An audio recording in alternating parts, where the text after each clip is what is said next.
PerspectaWeather.com meteorologist Paul Dorian here on Monday, January 20th. Quite a cold start to the week here in the Mid-Atlantic region. Throughout the Northeast U.S., cold, dry, high pressure, in control. High temperatures today will kind of struggle to reach the 30-degree mark in parts of the I-95 corridor region. And certainly many areas will drop way down into the teens overnight tonight. And again tomorrow night. Again, quite a cold start to the week. We just got done with one weekend storm system. It looks like we may have to deal with another one in the upcoming weekend. This past Saturday, the storm system was pretty well behaved as we expected late last week, with nothing more than a coating to an inch or so in the D.C. metro region. Most of that snow fell from D.C. west into the Virginia side of things. Maryland side a little bit less in terms of the snowfall.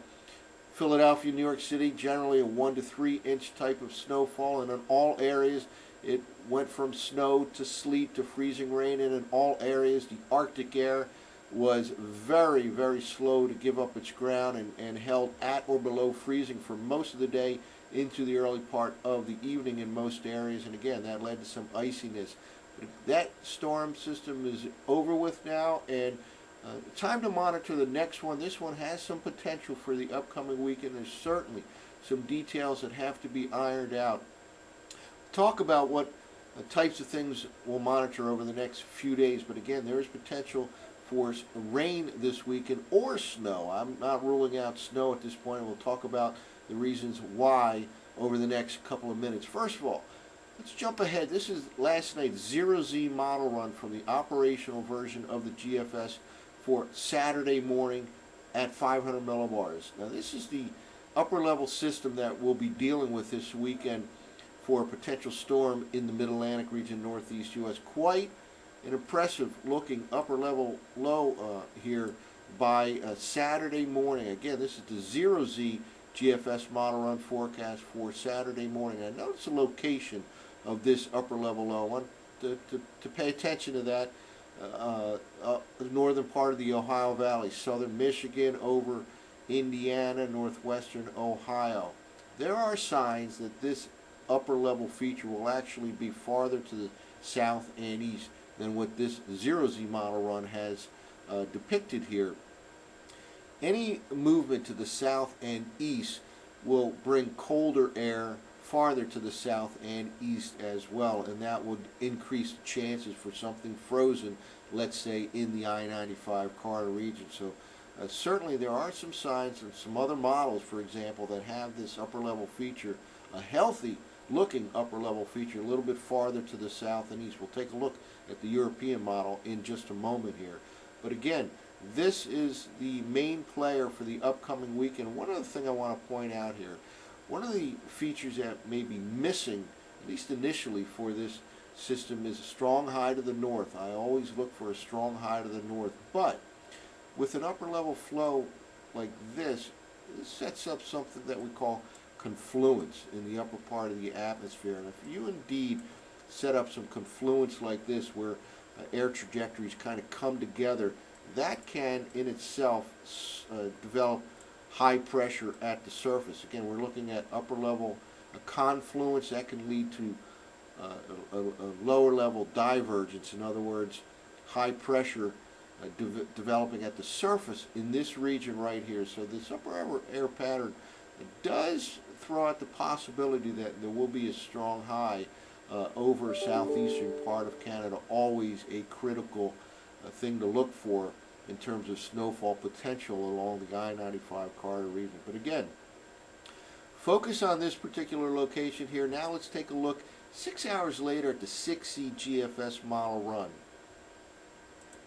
And here we go. Notice just within the operational GFS model, we're just looking at a 6-hour difference from the 0Z to the 06Z run.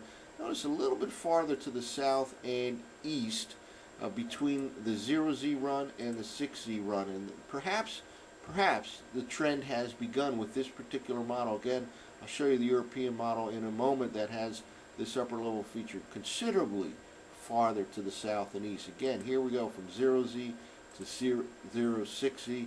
That, in fact, that subtle difference here has quite an impact at the surface. In fact, let's take a look at the surface maps from 0Z GFS versus the 06Z GFS. Well, here we go. This is the forecast map for Saturday afternoon now, early afternoon Saturday. This is using the 0Z run of the GFS model. Notice the rain in green here throughout the I-95 corridor region from, let's say, D.C. to New York City. Snow to the north, but even though the low pressure area is in a pretty favorable position for snow in the I-95 corridor, it's just not happening here with this 0Z run. Again, lots of green here throughout southeastern Pennsylvania, northern Virginia, northern Maryland, for example. Now let's take a look at the 6Z run.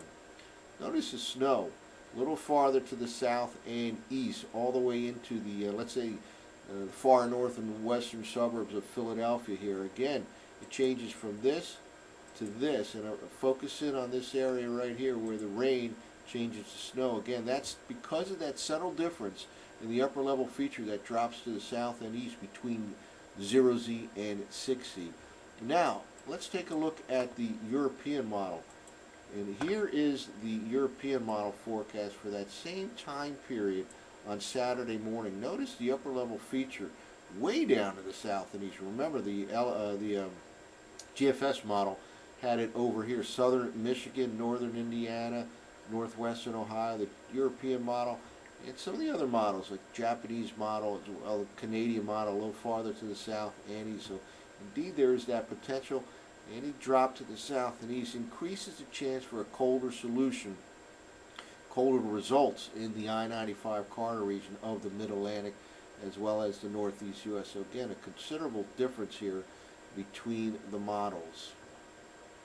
Well, let's wrap up by going back to the surface forecast maps from the 6Z GFS model run. Again, this is Saturday afternoon with low pressure right over the, excuse me, the Delmarva Peninsula. Let's just move forward here, and that continues to move north and east.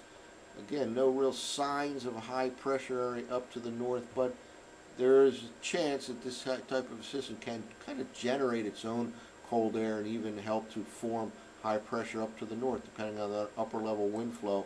And then here by late Saturday night into Sunday morning, there's that high starting to show up here over southeastern Canada, and this becomes quite a snowmaker for the northeast U.S.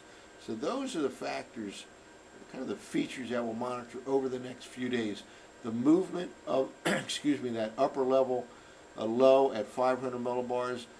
Any shift kind of to the south and east brings in colder air farther to the south and east, and the possibility of confluence in the upper part of the atmosphere, which could form high pressure up across southeastern Canada. So very interesting setup developing for the upcoming weekend. Basically a quiet week until then.